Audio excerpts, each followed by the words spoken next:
Hello everyone and welcome to part 3 of the 9th grade math course. In today's video, we'll be going over properties of real numbers. Number 1, commutative property, and number 2, associative property. If you haven't already, make sure to watch part 1 and part 2. Enough with the intro, let's get started. Let's go over what commutative property does. It allows you to flip-flop numbers around in addition and multiplication. Now let's look at some examples. So we have a plus b.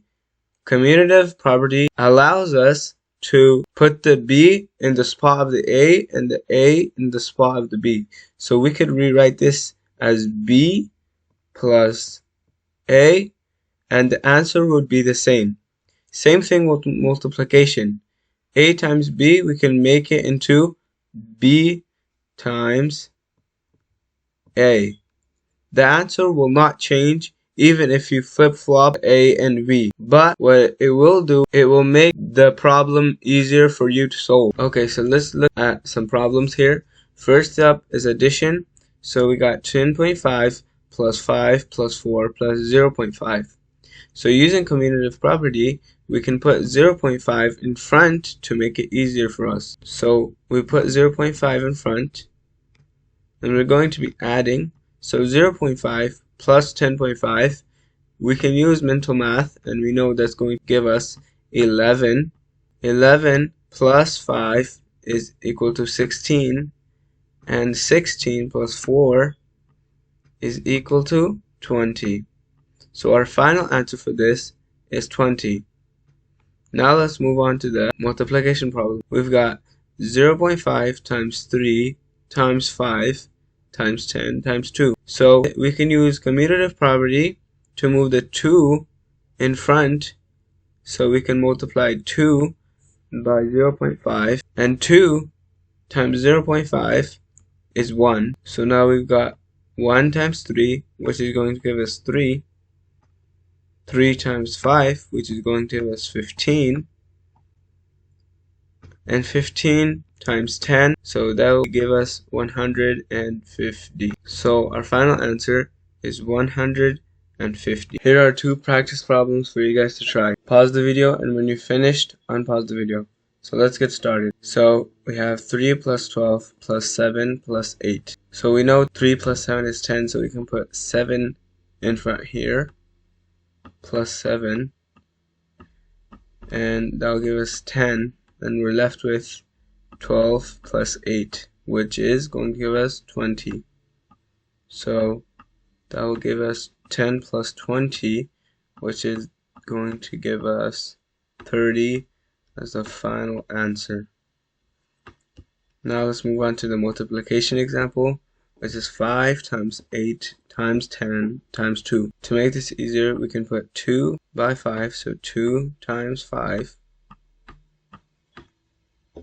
which it gives us 10, and 10 times 8 give us 80, and 80 times 10 gives us 800.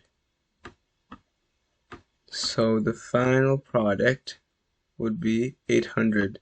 Comment down below if you got both of them correct. Now you could have solved it another way, but if you got the same answer, that means both ways are correct. And that's what commutative property does.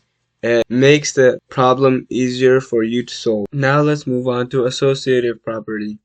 Associative property allows you to move parentheses around in an expression for addition and multiplication. You can start parentheses wherever you want in an expression. However, it has to follow the order of operations, also known as PEMDAS. Okay, so for example, let's say we have parentheses 4 plus 0.9 parentheses plus 2.1.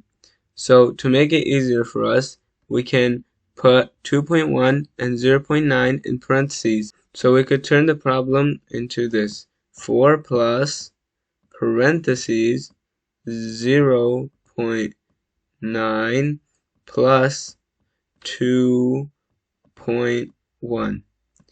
So now we could easily solve this. 0.9 plus 2.1 is 3, plus 4 is going to give us 7. So our answer will be 7. Now let's look at this multiplication problem. Parentheses 9 times 5 parentheses times 0.2. We could make this easier for ourselves by putting 5 and 0.2 in parentheses.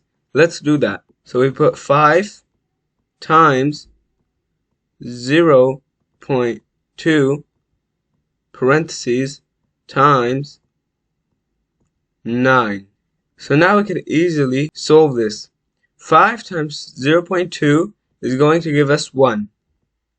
And 1 times 9 is equal to 9.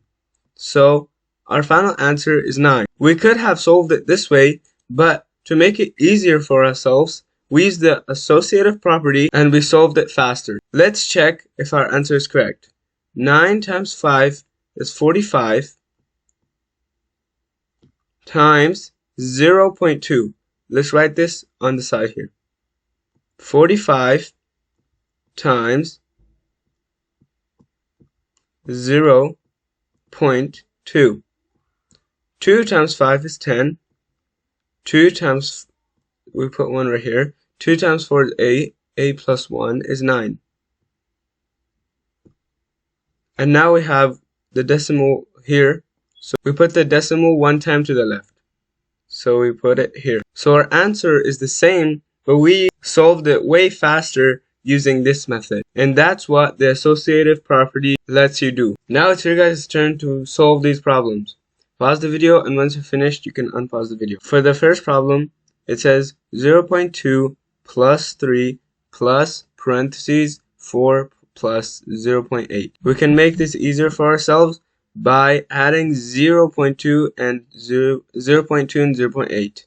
So we're going to write this as 3 plus 4 plus parentheses 0.2 plus 0.8. So let's add 0.2 plus 0.8 equals 1. And 3 plus 4 is 7. That leaves us with 7 plus 1, which is going to give us 8. So our final answer is 8. Now let's go to the multiplication problem. 0.5 times parentheses 2 times 4 parentheses. So let's rewrite this as 0.5. We put 0.5 in the parentheses times 2 times 4. So let's solve. 0.5 times 2 is going to give us 1. And 1 times 4 is going to give us 4. So our final answer is 4. Now let's check if we are correct or not. So let's say 4 plus 0.8 is 4.8. And 0.2 plus 3 is 3.2. If you add these up, 3 plus 4 is 7, and 0.2 plus 0.8 is 1, so that equals 8. And both answers are the same. Now for the multiplication problem, we could do 2 times 4 is 8 times 0.5. Let's multiply here. 5 times 8 is 40. 0 right here. 4 over here. 5 times 0 is 0 and 4. And there's a decimal here, so we move the decimal 1 time to the left. So that will give us 4. So both answers are correct. But what we're trying to do, we're trying to solve the problem faster and make it easier for us. Comment down below how many of these practice problems you guys got correct. That was it for this video, and I'll see you in the next part of part 3.